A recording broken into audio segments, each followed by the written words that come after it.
Ассалаумағалейкум туғандар, қандайсыздар? Назарыңыздарда қайырдан эле базар жоқ каналы. Бүгін сіздерге туғандар Дордой базарына жақын жерден бір сатылуучу көргөзмөкчүмүн. Так, биринчи жолу баруу жолун көргөзөйүн. Азыр мен турган жер туғандар мына Дордой Восток, көпчүлүктөр билген ушул жерден элесиздер. Дордой көчөсү менен чыгыштыкка жүрсөңүздөр катардагы биринчи көчө, могу центральный көчөдөн кийинки биринчи көчө Ибраимов 1 көчөсүндө сатылуучу үйүбүз жайгашкан. Ушул Дордойдон Тагырайхан Дордой Востоктон 100-150 метрдей эле аралык болуп калат тугандар. Ибраимов 1 224 деп Яндекске жазсаңыздар, же 2 жазсаңыздар жайгашкан жер сиздерге көргөзүп берет. Так, дагы эмне маалыматы, мындан бул жерде мынакей шаардын бұрышында жүргөн маршруткалар, автобустар бар экен тугандар. Эми калган маалыматты мен сатылуучу үйгө өтүп берейин. Мынакей тугандар, бул сатылуучу үйүбүздүн көчө тарабы дареги Дордой Ибраимов көчөсү, Ибраимов 1 көчө 224 үй тугандар. Яндекс логисте Ибраимов 1 деп турат тугандар. Анан так сиздер бул жактан Дордой көчөсү менен дагы и бул тараптан Эмгекчил көчөсү менен дагы, Эмгекчил 1 көчөсү менен дагы кирсеңиздер болот. Эки тараптан Дордой базары жакын.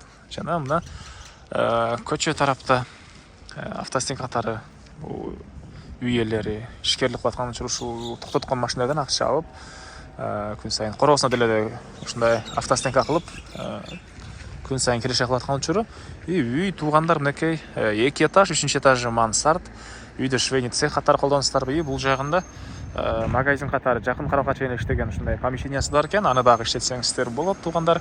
Могу кошуналар сыяктуу мондай контейнер тизип короосуна склад катары иштетсеңиздер деле болот. Дордой базарыныкей бул жерде бир 100-150 метр аралыкта эле болуп калат.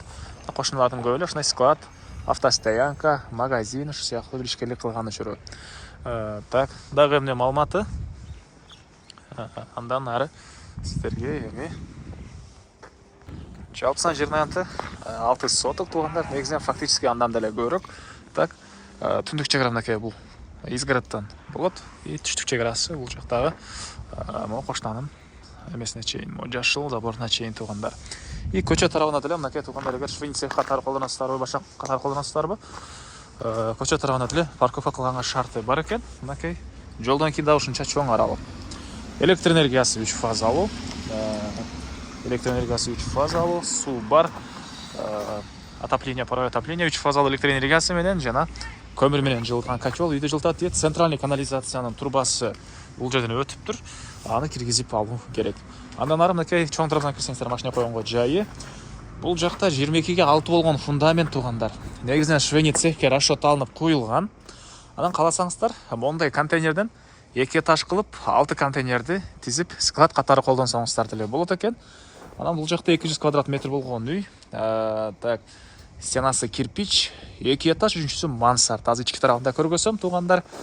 Дагы эмне маалыматы, бышкан кирпич менен бүтүрүлгөн бул чоң үйүбүз. Үйдүн батыш тарабында болсо, мынакей бош жери.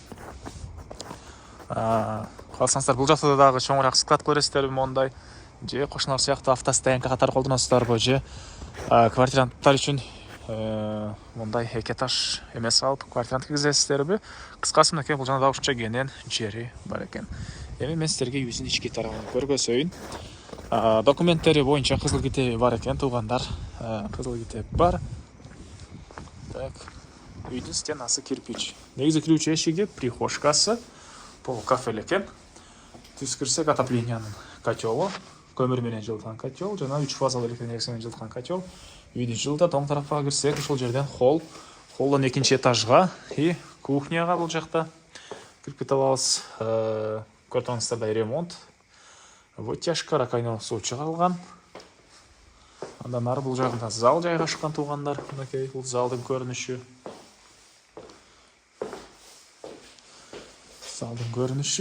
И андан ары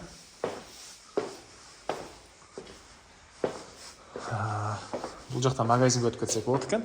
Түз эле магазинге сырттан кирип чыкканга эшик орнотулган, ал жакта темирден болгон решеткалар. Бул жака тугандар жанакындай жайларында овощ фрукт коюп сататпы?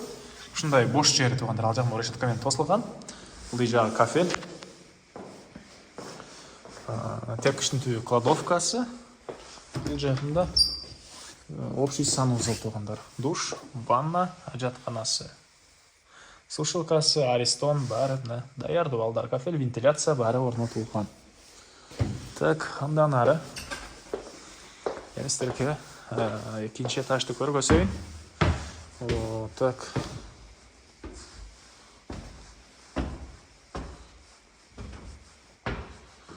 Бул үй туугандар 200 квадрат метр. Бул экинчи этажы, полдун баары жааштан болгон пол экен. Бул жерде бир бөлмө, экинчи этаж жалаң спальный бөлмөлөр экен туугандар. Негизинен бул чоң үйдү швейный цех катары колдоносуздар, жашаганга колдоносуздар бижи. Дордой базарына кошун өлкөлөрдөн соода кылып товар алганда адамдар көп келет. Негизинен гостиницалар деле жакшы иштесе керек бул жакта туугандар. Аны да өзүңүздөр карап байкап көрөсүздөр. Швейный цех катары колдоносуздарбы? Бөлмөлөр ушундай жалаң спальный. Отоплениянын батареялары орнотулган. Так, азыр 3-чү этаждан көргөзөйүн, мансарттан бул тарабында. Так, сыртты. Мансарт ачып кеткен тепкичтер жана бул жагында туугандар. Мынакей.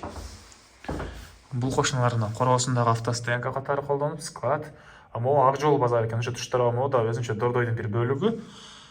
Негизинен бул жерде машина койгонго жай дагы өтө эме экен, керек экен. Себеп дегенде мына машиналар Дордойго көп келет туугандар. Көпчүлүктөр эле байкасаңыздар керек. Негизинен Дордой базарына келсеңиздер, парковкага машина койгонго жай табуу бир аз кыйыныраак. Так, андан ары. Мынакей бул мансарты. Ушундай бөлмө. Көчө бул жакта.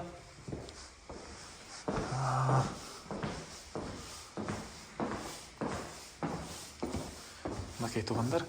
Бул жерден восток көрүнүп эле турат. Бул кошуна деле үйүнүн алдына ушундай парковка катары колдонот экен. И квартирант киргизет окшойт. Так, бул тарапта деле мынакей туугандар парковкалар. И дагы эмне маалыматы? Эми калган маалыматты короосун ачып берейин. Андан ары мен кайра сатуучунун короосундамын туугандар. Дагы эмне маалыматы? Эми сиздерге так, үйүбүздүн бул мынакей батыш тарабы. Кош чегенден жер, жана айткандай парковка кылсаңыздар болгон жери. Чегарлар көрүп турасыздар, байкалып эле турат. Так, бул жерге чейин түштүк чегарасы, бул забор түндүк чегарасы. Басы бул үйдүн $200,000 сурап атыптыр. Анан дагы сүйлөшүү болот. Ээсинин номери экранда жана описанияда ээси телдеп жазылып турат. Звонок кылып сүйлөшүп көрүңүздөр, дагы сүйлөшүүлөр болот. Анан достор менен, группалар менен бул видеону сиздер бөлүшсөңүздөр, мага үй ээсине чоң жардам берген болосуздар. Анда мен сиздер менен коштошом, келе чыгышка чейин саламатта калыңыздар.